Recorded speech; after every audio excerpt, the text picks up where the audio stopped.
तनेजा। आज ये है कॉम्प्लेक्स एनालिसिस का लेक्चर नंबर 10। लेक्चर नंबर 9 तक हम ऑलरेडी डिस्कस कर चुके हैं, जिसमें हमने लास्ट लेक्चर में डिफरेंशिएबिलिटी पढ़ा था, कॉन्टिन्यूटी पढ़ा था। उससे पहले हमने लिमिट ऑफ अ फंक्शन और कॉम्प्लेक्स एनालिसिस का सारा बेसिक्स हम ऑलरेडी स्टडी कर चुके हैं, है ना। तो अब हम आए हैं टॉपिक पे, किस पे, एनालिटिक फंक्शन क्या होते हैं। बहुत ही इम्पोर्टेंट टॉपिक है। उसके लिए थोड़ा सा हमें पहले डेफिनेशन देखनी है। डेफिनेशन देखने के बाद थोड़ा सा हम ये देखेंगे कि एनालिटिक फंक्शन किसी भी फंक्शन को प्रूफ कैसे करते हैं, सी आर इक्वेशंस की हेल्प से। तो इसलिए हम सी आर इक्वेशंस का प्रूफ आज की लेक्चर में डिस्कस करेंगे डिटेल में, ठीक है। सो आज सबसे पहले हम स्टार्ट करते हैं कि एनालिटिक फंक्शन क्या होते हैं। सपोज कीजिए हम बात कर रहे हैं कॉम्प्लेक्स फंक्शन एफ जेड की। जब भी आप एफ जेड की बात करते हो, एफ जेड क्या होता है, एफ जेड को हम डब्ल्यू भी बोलते हैं। W is equal to F Z क्या होता है, एक फंक्शन होता है यू ऑफ आई वी का, U plus I V, where U क्या होता है, यू होता है फंक्शन ऑफ एक्स वाई का, U is equal to function of x Y, ठीक है। इसको एफ एक्स वाई ना बोल के कुछ भी बोल देते हैं। सपोज कीजिए पी एक्स वाई बोल दिया, और v क्या है, v भी फंक्शन है किसका, एक्स वाई का, इसको बोल दिया क्यू एक्स वाई, कुछ भी बोल दो। अदरवाइज हम जनरली ऐसे लिख देते हैं F of Z is equal to U plus iota V, मतलब कि u भी आयोटा v का फंक्शन है और x भी किसका है, v भी एक्स वाई का फंक्शन है, u भी एक्स वाई का और v भी एक्स वाई का फंक्शन है, ठीक है। तो ये हो गया आपका f ऑफ z, ठीक है। अब हमें बात करनी है, लास्ट लेक्चर में हमने पढ़ा था कि f डैश z क्या होता है। f dash x differentiability real में आप बहुत पहले से पढ़ते आ रहे हो, है ना, 12th क्लास में भी हमने डिस्कस किया था। अब यहाँ पे कॉम्प्लेक्स फंक्शन की z क्या है, z is equal to X plus iota Y है। यहाँ पे देखो दो कॉम्प्लेक्स प्लेन यूज हो रहे हैं ना, एक कॉम्प्लेक्स प्लेन है x और y का, एक है किसका, u और v का। अगर हम बात करें w क्या है, u प्लस आयोटा v है, और z क्या है, x प्लस आयोटा y है ना। तो f डैश ऑफ z क्या होता है, f डैश ऑफ z होता है limit delta z tending to 0 f of z plus delta z minus f of z upon delta z। ये आप बहुत पहले से पढ़ते आ रहे हो ना। लास्ट लेक्चर में मैंने आपको अच्छे से ये डिस्कस किया था कि डिफरेंशिएबिलिटी क्या होती है। तो अगर आपको कोई भी डाउट हो तो प्लीज आप एक बार वहां जाके देखिए कि डिफरेंशिएबिलिटी क्या होती है। और अगर आपको कोई फंक्शन दिया हुआ है, ये चेक करना है कि वो डिफरेंशिएबल है या नहीं है, तो कैसे चेक करते हैं, है ना। सबसे पहले एफ डैश जेड एग्जिस्ट करना चाहिए, है ना। दिस, अगर ये एफ डैश जो होता है, अगर ये एग्जिस्ट करता है किसी भी पॉइंट पे, तो फंक्शन उस पॉइंट पे डिफरेंशिएबल होता है ना। अगर अब बात आई कि अगर हम एनालिटिक फंक्शन की बात करनी हो, तो एनालिटिक फंक्शन क्या होता है, तो वो कह रहे हैं कि सपोज कीजिए आपके पास एक फंक्शन है एफ जेड, ठीक है, और आपको चेक करना है क्या वो जेड नॉट पे एनालिटिक है। जब हम डिफरेंशिएबल वर्ड यूज कर रहे थे, तो हम उस पॉइंट पे चेक कर रहे थे, क्या उस पॉइंट पे एफ डैश जेड एग्जिस्ट कर रहा है। अगर उस पॉइंट पे एफ डैश जेड एग्जिस्ट कर रहा था, हम तब कह रहे थे कि वो जो पॉइंट है, उस पॉइंट पे जो फंक्शन है वो क्या है, डिफरेंशिएबल है ना। अगर जिस पॉइंट पे एफ डैश जेड एग्जिस्ट करता हो, ठीक है, if z equal to z not पे क्या करता हो, एफ डैश जेड एग्जिस्ट करता हो, तो है ना, यहाँ पे क्या है, यहाँ पे Z minus Z not delta Z के इक्वल है। अगर हमने ये डेफिनेशन लिखी, एक और डेफिनेशन भी मैंने बताई थी आपको, limit z tending to z not f of z minus f of z not upon z minus z not. या तो ये डेफिनेशन यूज करते हैं हम क्वेश्चन सॉल्व करने में, या ये करते हैं, है ना। मैंने आपको दोनों डेफिनेशन से एक एक क्वेश्चन कराया था अच्छे से, है ना। सो अब बात आई थी एनालिटिक फंक्शन में, बता रही थी कि जब अगर आप डिफरेंशिएबिलिटी चेक कर रहे हो, तो आप सिर्फ उस पॉइंट पे चेक करते हो, है ना। अगर उस पॉइंट पे एनालिटिक चेक करना है, एनालिटिसिटी चेक करनी है कि फंक्शन एनालिटिक है कि नहीं है, तो आप कैसे चेक करोगे? तो आप उस पॉइंट के साथ साथ उसके नेबरहुड में भी चेक करोगे। नेबरहुड क्या होता है कॉम्प्लेक्स फंक्शन का, ये भी हम डिस्कस कर चुके हैं एक वीडियो में, है ना। रियल फंक्शन का भी और कॉम्प्लेक्स का भी। रियल में नेबरहुड होता है ऐसे लाइन पे, कोई भी आपने पॉइंट लिया तो आप ले लेते हो 5 माइनस एप्सिलॉन, 5 प्लस एप्सिलॉन, ये ले लेते हो, है ना। कॉम्प्लेक्स में नेबरहुड क्या होता है, ये वाला होता है, ये पूरा, ठीक है। कॉम्प्लेक्स क्योंकि क्या होता है, प्लेन होता है। अगर हम कॉम्प्लेक्स नंबर की बात करें तो वो एक प्लेन में हम नेबरहुड चेक करते हैं, है ना। और रियल की बात करें तो हम रियल लाइन पे नेबरहुड चेक करते हैं। ये जो चीजें हैं ये मैं अपने पहले वाले लेक्चर में डिस्कस बहुत डिटेल में कर चुकी हूँ, ठीक है। तो यहाँ पे हम इस डिटेल में नहीं जाएंगे, बस हम ये देखेंगे कि अगर आपको एनालिटिक चेक करना हो किसी भी पॉइंट पे तो कैसे करते हैं एनालिटिक चेक। ऐसे करते हो कि अगर वो उस पॉइंट के साथ साथ उसके नेबरहुड में भी डिफरेंशिएबल है तो वो एनालिटिक होगा उस पॉइंट पे। Okay, a function fz of a complex variable z is said to be analytic at a point z naught if it is differentiable at z naught and on each point of some neighborhood of z naught। ठीक है, तो अब हमने बात करी कि अगर उसके नेबरहुड में भी डिफरेंशिएबल है तो उस पॉइंट पे एनालिटिक होगा। यही डिफरेंस हुआ एनालिटिक चेक करने में और डिफरेंशिएबल चेक करने में, ठीक है। तो अगर आपको क्या डिफरेंस पता करना हो कि डिफरेंशिएबल है या एनालिटिक है तो कैसे पता करोगे उस पॉइंट पे, अगर उसके नेबरहुड में भी है ना, तो क्या होगा, एनालिटिक होगा। और अगर सिर्फ उसी पॉइंट पे है तो क्या होगा, डिफरेंशिएबल होगा, ठीक है। इसके बाद आता है क्या, इसके बाद आता है कि सपोज कीजिए इफ आपके पास कोई डोमेन डी है, ठीक है, या फिर हम बोलेंगे अ फंक्शन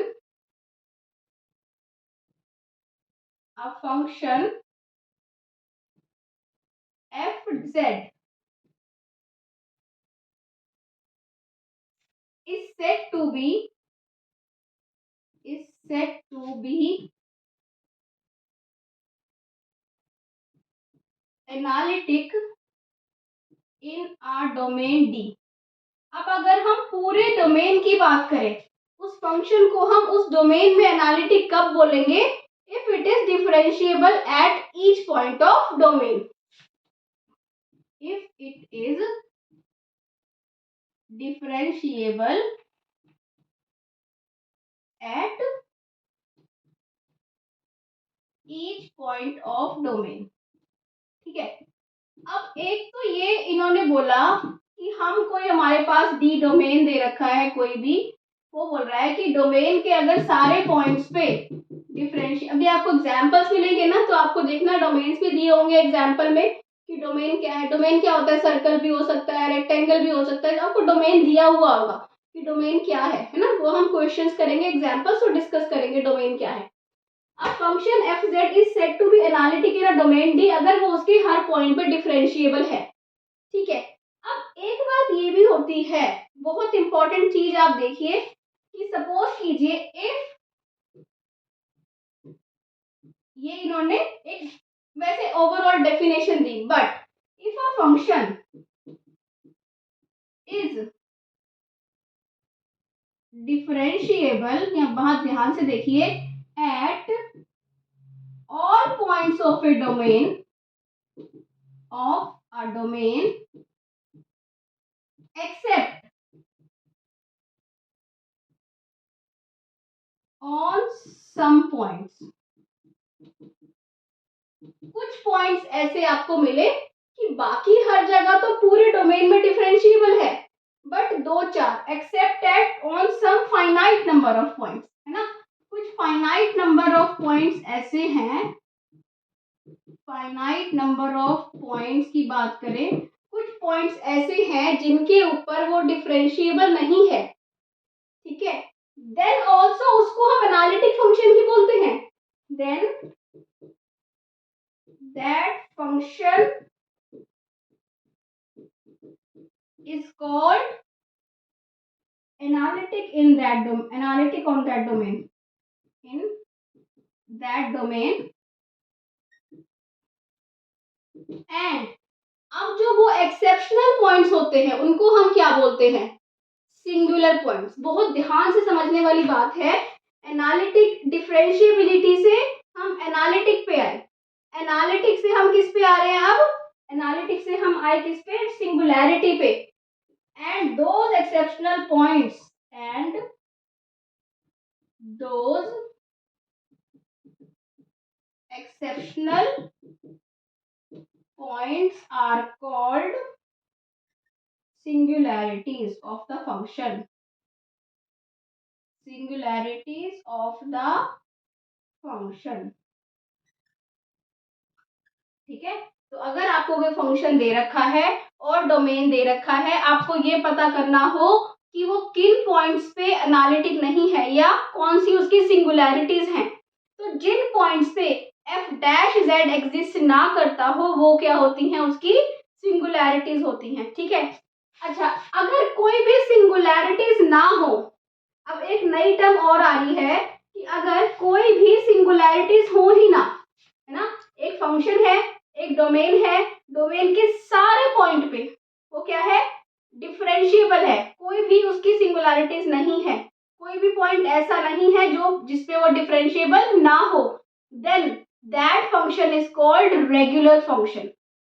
कभी कभी आपका एनालिटिक फंक्शन यूज ही होता है instead of regular, but actual में अगर आपको डिटेल में जाना हो तो उसको हम क्या बोलते हैं, रेगुलर फंक्शन। अगर उसके किसी भी पॉइंट पे वो क्या हो, डिफरेंशिएबल ना हो, ऐसा नहीं हो, ऐसा हो, है ना, कि वो सारे पॉइंट्स पे ही डिफरेंशिएबल हो, तो उसको हम क्या बोलते हैं, रेगुलर फंक्शन। ठीक है, तो आई होप आपको डिफरेंशिएबिलिटी समझ आ रहा है, एनालिटिक समझ आ रहा है वर्ड, और रेगुलर समझ आ रहा है ना।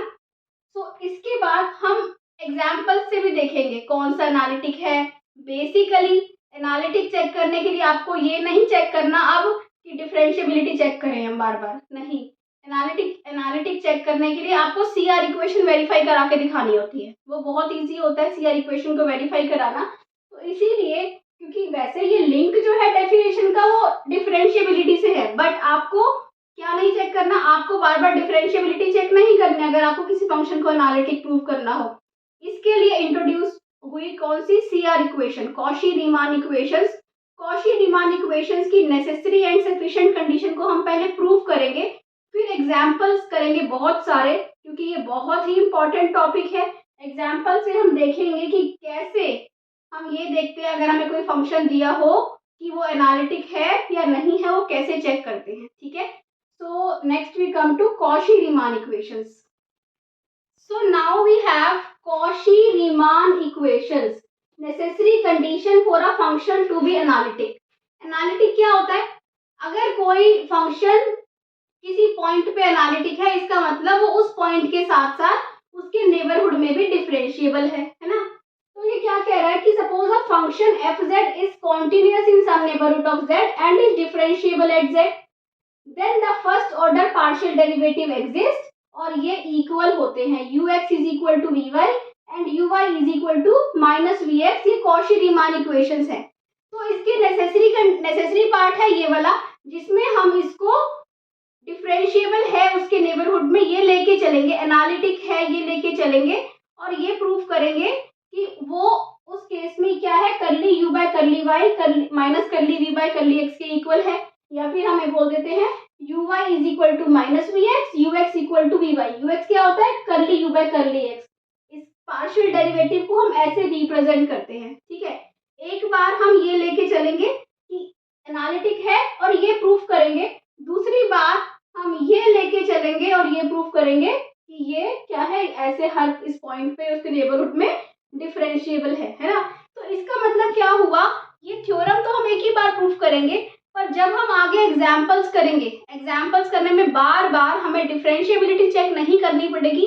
क्या करना पड़ेगा, सिर्फ हमें सीआर इक्वेशन सेटिस्फाई करनी पड़ेगी। इफ सीआर इक्वेशन सेटिस्फाई हो रही है दैट मीन्स फंक्शन क्या है, एनालिटिक है, और अगर नहीं हो रही तो दैट मीन्स फंक्शन एनालिटिक नहीं है। तो वो बहुत इजी हो जाएगा हमारे लिए, क्योंकि हमारे पास सपोज कीजिए कुछ भी दे रखा हो 2xy plus iota x square दे रखा हो, तो ये हो गया यू, ये हो गया वी, है ना। तो आप क्या करोगे, इजीली कर ली यू बाय कर ली एक्स, कर ली यू बाय कर ली वाई, कर ली वी बाय कर ली एक्स, कर ली वी बाय कर ली वाई। इजीली ये चारों निकाल के देख सकते हो और चेक कर सकते हो क्या ये दोनों इक्वल आ रहे हैं और ये दोनों इक्वल आ रहे हैं। अब माइनस ऑफ दिस के है ना, कर ली यू बाय कर ली y is equal to minus of कर ली वी बाय कर ली एक्स। अगर ऐसा हो रहा है तो हम कह देंगे फंक्शन एनालिटिक है, तो बहुत इजी हो जाएगा उस केस में, ठीक है। तो इसके लिए अब हम स्टार्ट करेंगे इसका प्रूफ, जो कि बहुत ही सिंपल है, बहुत ही सिंपल। कैसे, सिर्फ आपको कॉन्सेप्ट पता होना चाहिए। कॉन्सेप्ट क्या है कि आप एफ जेड को डिफरेंशिएबल लेके चल रहे हो, कि जो फंक्शन है वो जेड पे डिफरेंशिएबल है। That means it is given that fz is differentiable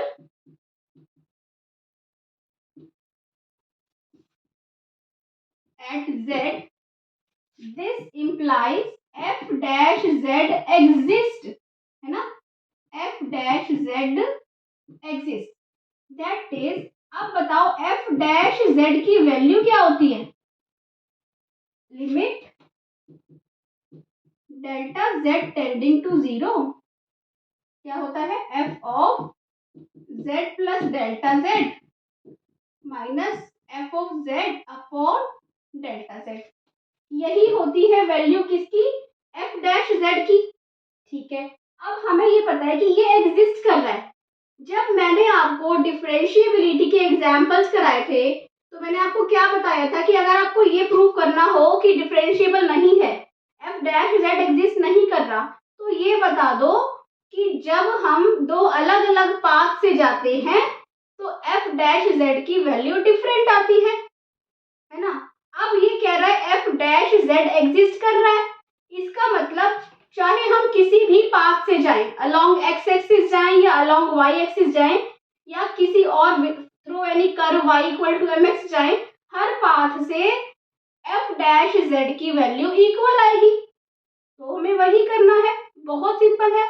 हम दो पाथ f डैश z क्या है उसकी वैल्यू दो पाथ से ले लेंगे, एक बार अलोंग x एक्सिस ले लेंगे, एक बार अलोंग y एक्सिस ले लेंगे और उन दोनों को इक्वल पुट कर देंगे। उन दोनों को इक्वल पुट करके कंपैरिजन कर देंगे और आपके पास इजीली ये इक्वेशन आ जाएगी। बट जो ये इक्वेशंस हैं ये तो एक्स वाई की फॉर्म में है, और है ना, ये इक्वेशन तो किस में है, एक्स वाई की फॉर्म में है, बट हमारा फंक्शन तो जेड की फॉर्म में है। पर हमें पता है कि जेड क्या होता है, जेड क्या होता है, x plus iota y. Delta z क्या होता है, delta x plus iota delta y, यही होता है, ठीक है। इसके बाद z प्लस डेल्टा z क्या होता है बताइए, x plus delta x plus iota y plus delta y, ठीक है। अब जैसे f ऑफ z क्या था, f ऑफ z क्या होता है, u प्लस आयोटा v, है ना। तो f of z plus delta z, इसको हम क्या लिख देंगे, इसी की फॉर्म में, z प्लस डेल्टा z को हम किस पे लिखेंगे, इसकी फॉर्म में, ठीक है। सो f ऑफ z वैसे क्या होता है, u प्लस आयोटा v, यही होता है ना, ये u प्लस आयोटा v यही होता है। अगर अब मुझे x y की जगह पे क्या लिखना है, x प्लस डेल्टा x, और y की जगह पे क्या लिखना है, y प्लस डेल्टा y। तो f of z plus delta z देखो मैं यहाँ पे लिखूंगी, f dash z is equal to limit delta x tending to 0 delta y tending to 0। सबसे पहले मैं किसकी वैल्यू लिखूंगी, इसकी, बहुत ध्यान से देखिए। f ऑफ ये क्या हो जाएगा, u of x plus delta x comma y plus delta y plus iota v of x plus delta x comma y plus delta y। समझ गए बात को, u प्लस आयोटा v होता है ना, और u x v का function होता था। पर अगर हम बात करें x z plus delta z की, तो ये क्या है, x plus delta x y plus delta y। तो ये किसका फंक्शन है, x plus delta x y plus delta y का, ठीक है। ये आ गया u, minus f of z क्या है, u x y plus iota v x y upon क्या है, अपॉन है delta x plus iota delta y, delta x plus iota delta y, ये आ गया आपका एफ डैश जेड। अब मुझे क्या करना है, मुझे दो अलग अलग पाथ से जाके एफ डैश जेड निकालना है। अगर मैं अलोंग एक्स एक्सिस जाऊं तो एफ डैश जेड क्या होगा, अलोंग वाई एक्सिस जाऊं तो एफ डैश जेड क्या होगा, और मैं दोनों की वैल्यू को इक्वल पुट कर दूंगी। ठीक है, तो इसको रब कर दें यहाँ पे पहले ऊपर।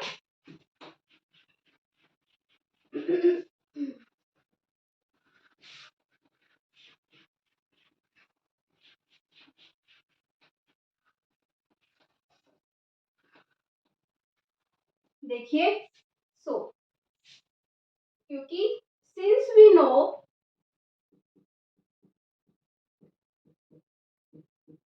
that f dash z exists, that is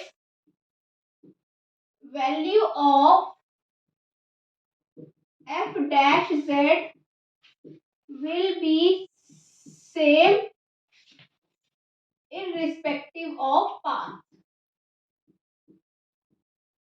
ठीक है, आप किसी भी पाथ से जाएं f डैश z की वैल्यू क्या होगी, सेम होगी, है ना।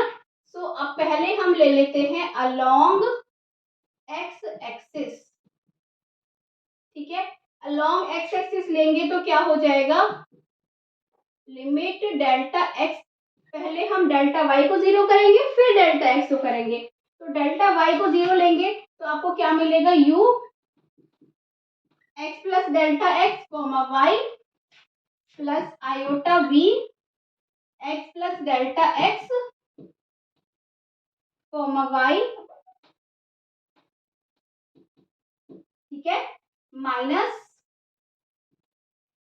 You x y plus, minus ही कर दीजिए, यहाँ पे भी खोल लीजिए ब्रैकेट को, iota of v x Y. ठीक है, अपॉन क्या है, अपॉन बचेगा डेल्टा एक्स, क्योंकि डेल्टा वाई को जीरो ले लिया। ठीक है, अब यहाँ पे देखिए limit delta x tending to zero, ये ले लीजिए अलग, u plus x delta x comma y minus u x y upon delta x, है ना, plus iota v of x plus delta x comma y minus v x y upon delta x.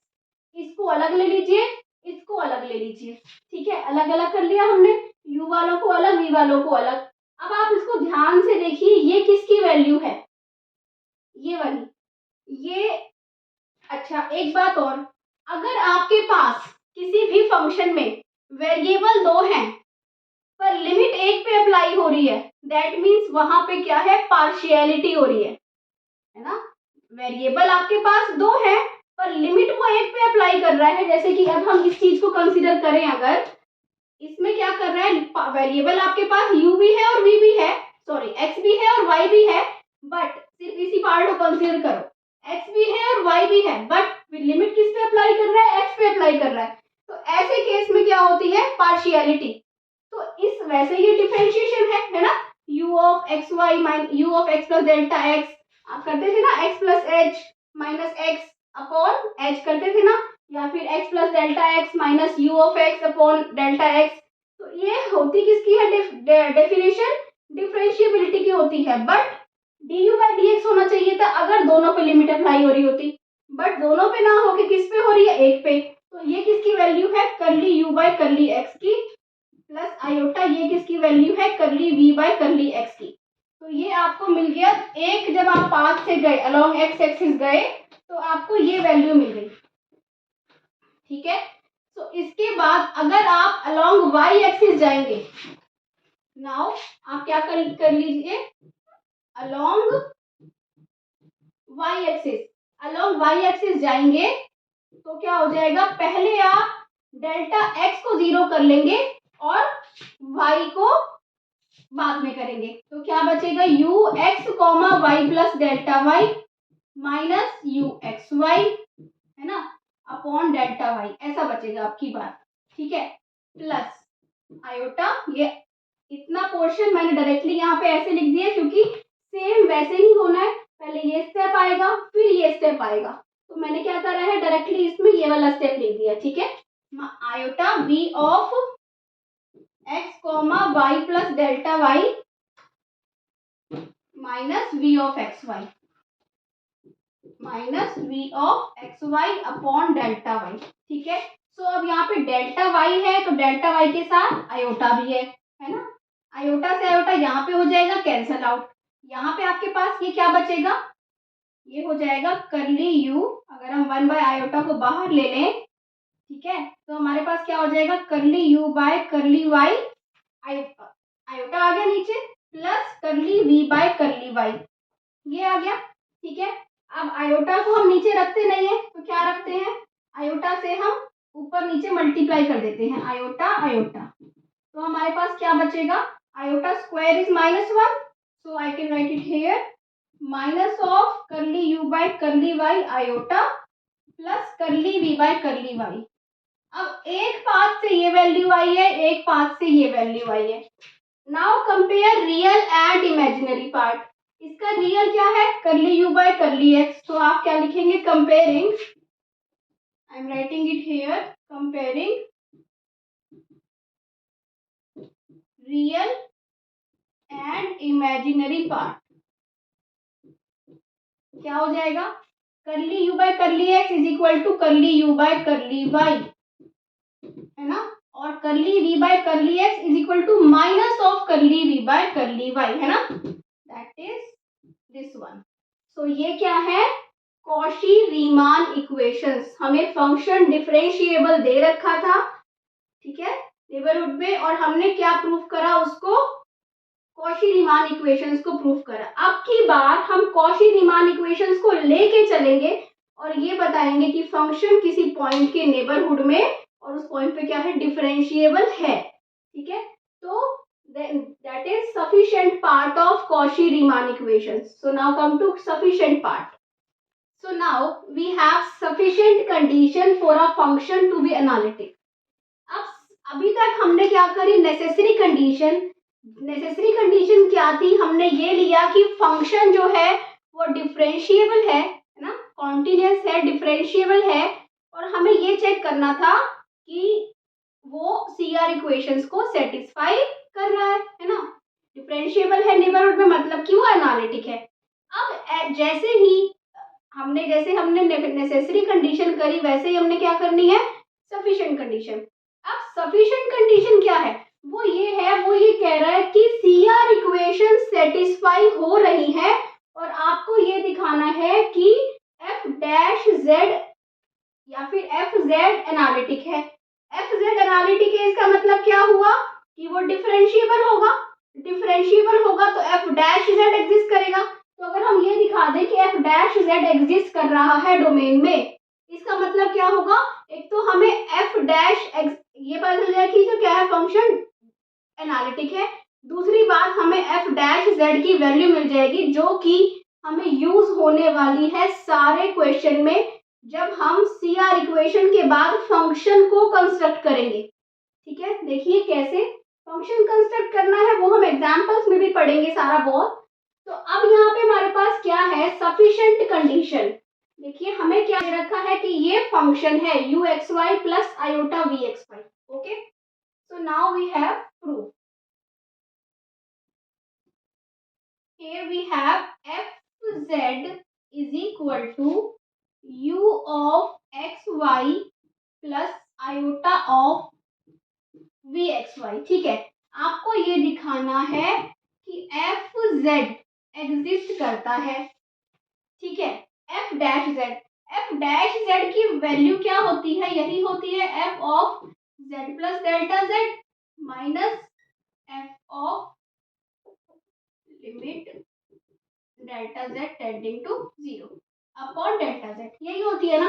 पर मेरे पास तो यहाँ क्या है fz है, अगर मैं यहाँ से ये चीज निकाल दूं f of z plus delta z, तो हम क्या करेंगे f of z plus delta z से क्या करेंगे माइनस fz करेंगे डेल्टा z। अगर हम ये पोर्शन यहाँ बना ले जो इसकी ये राइट हैंड साइड है, अगर हम इसको यहाँ पे कंस्ट्रक्ट कर लें तो उसकी जगह पे मैं क्या लिख दूंगी, एफ डैश जेड लिख दूंगी। तो उसके लिए आपको सबसे पहले F of z plus delta Z लिखना पड़ेगा। ठीक है, क्या होता है F of z plus delta Z, ये अभी हमने पहले भी लिखा था, यही होता है you of x plus delta x y plus delta y plus iota v of x plus delta x y plus delta Y.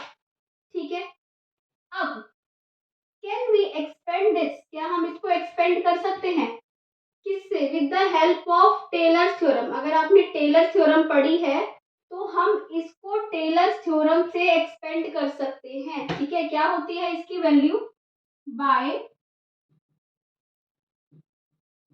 Tailors theorem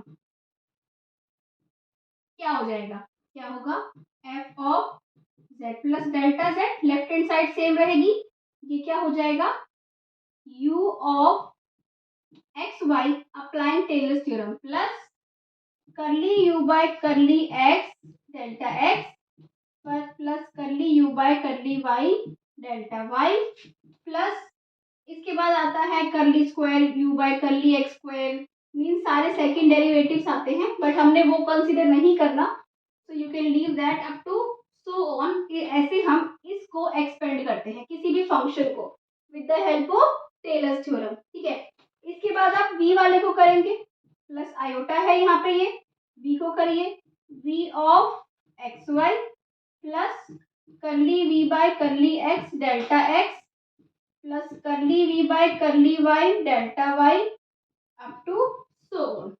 ठीक है, अब हम इसको अरेंज करते हैं, कैसे, देखिए u ऑफ एक्स वाई के साथ iota v of x y ले लें, इसके साथ इसको, ठीक है, plus iota, sorry not here, plus क्या लेंगे आप, ये लेंगे curly u by curly x delta x plus iota curly v by curly x delta x. ठीक है, इसके साथ इसको ले लिया, आयोटा सबके साथ मल्टीप्लाई हो रहा है, प्लस यहाँ पे क्या आएगा, curly u by curly y delta y plus iota curly v by curly y delta y up to so on. ठीक है, सो हमने क्या करा, considering only first order derivatives. ठीक है, निग्लेक्ट कर दिया हायर ऑर्डर डेरिवेटिव्स को, सेकंड से लेके हायर ऑर्डर डेरिवेटिव्स को हमने क्या कर दिया, निग्लेक्ट कर दिया, considering only first order derivatives. ठीक है, यहाँ पे आपको क्या मिलेगा,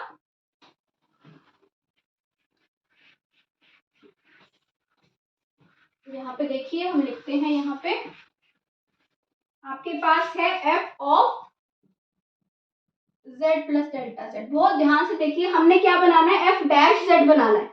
तो हमारे पास ये है left hand side, right hand side में हमारे पास ये है, यही है, इसको हम क्या बोलते हैं, ये तो एफ ऑफ जेड होता है, तो इस एफ ऑफ जेड को क्या हम यहाँ ला सकते हैं लेफ्ट हैंड साइड पे। ठीक है, अब हमारे पास क्या बचा, curly u by curly x plus iota curly v by curly x delta x. ठीक है, प्लस यहाँ बचा curly u by curly y plus iota curly v by curly y delta y. ठीक है, अब हमारे पास ये तो आ गया, पर डेल्टा जेड नहीं आया, इसके नीचे डेल्टा जेड होना चाहिए। डेल्टा जेड कहाँ से आता है, यहाँ से आएगा, क्या होता है delta z, delta x plus iota delta y. ठीक है, तो अब हमारा क्या आएगा, अब हमें अप्लाई करनी है कॉशी रीमान इक्वेशंस। ठीक है, कॉशी रीमान इक्वेशंस क्या होती है, curly u by curly x plus iota curly v by curly x, इसको हम ऐसे ही लिख लेते हैं और इनको हम एक्स की फॉर्म में लिख देते हैं, ये हो जाएगा this plus iota curly u by curly x. ठीक है, ये आ गया आपके पास डेल्टा वाई। ओके, सो इस माइनस को हम क्या लिख सकते हैं, आयोटा स्क्वायर। ओके, अगर आप माइनस को आयोटा स्क्वायर लिख देंगे, ये है आयोटा, तो आपके पास क्या हो जाएगा, यहाँ से अगर हम आयोटा ले लें बाहर तो ये आपके पास आ जाएगा।